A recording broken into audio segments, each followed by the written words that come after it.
Bana, Enzo kashindwa kuvumilia, kayaanika mahaba yake na Regina kwa Vivian. Lakini Maya hapoi wala haboi, bado anaendelea kumpasua kichwa Regina, huku Ana anadai kwamba haijalishi ni mangapi machafu na mabaya aliyofanya, lakini hawezi kuifuta. Hiyo ndio historia yake. Sasa pale tulipoishia katika episode iliyopita ndipo tunapoanzia leo. Dada zetu huku Uswazi, Dazu huyu hapa akiwa anafanya shughuli zake mbili tatu, ghafla mbele yake anamuona Semeni anakuja huku akiwa ameshikilia begi. Sasa Dazu anamwambia, "Kwema huko utokako?"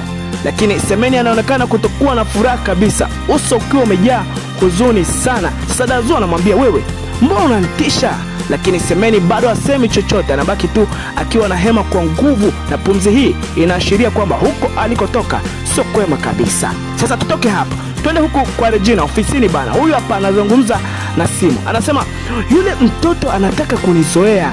Anawezaje kuja kufanya birthday yake nyumbani kwangu? Na hilo wazo limetoka wapi?"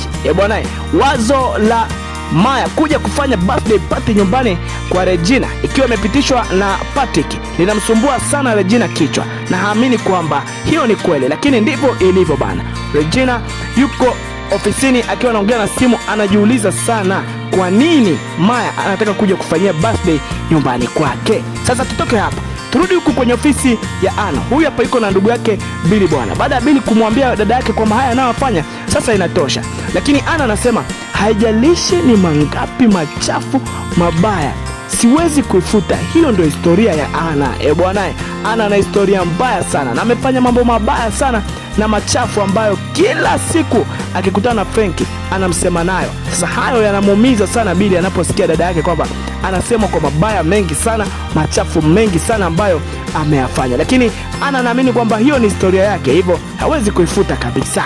Sasa turudi huku kwa Enzo bana. Akiwa anaingia ofisini, Vivian anamwandama sana na anaona kabisa kuna dalili ya Enzo pamoja na Regina kuwa wapenzi. Sasa leo Enzo anaamua kumpasulia Vivian ukweli kabisa. Anakuambia Vivian, yes, huyu Regina ni mpenzi wangu. Vivian anasema wacha we. Anambia ndio, ni mpenzi wangu na tunapendana sana. Vivian haamini hichi anachokisikia kutoka kwa Enzo. Sasa leo amepata uhakika kabisa kwamba Enzo pamoja na Regina ni wapenzi na wanapendana kinoma noma. Sasa yeye ni juu yake, aende akamwambie Patrick au la. Sasa turudi huko ofisini. Regina akiwa amekaa zake bana, Enzo huyu hapa anaingia akiwa analeta faili. Regina anashindwa hata kumwangalia. Regina anaona aibu sana, lakini tayari ameshamnunia Enzo kwa kile kilichotokea. Lakini anaamini kwamba huenda wazo la Maya kuja kufanya birthday ni Enzo amelitoa, lakini sio kweli. Hayo ni mawazo tu ya Maya amefanya mwenyewe, na anachotaka ni kumnyosha Regina, na ijulikana tu kwamba Maya anamtaka Enzo kwa njia yoyote ile. Sasa hichi anachokifanya ndicho cha kwanza ambacho anakitumia kuhakikisha kwamba anamnyosha Regina na Enzo anakuwa upande wake.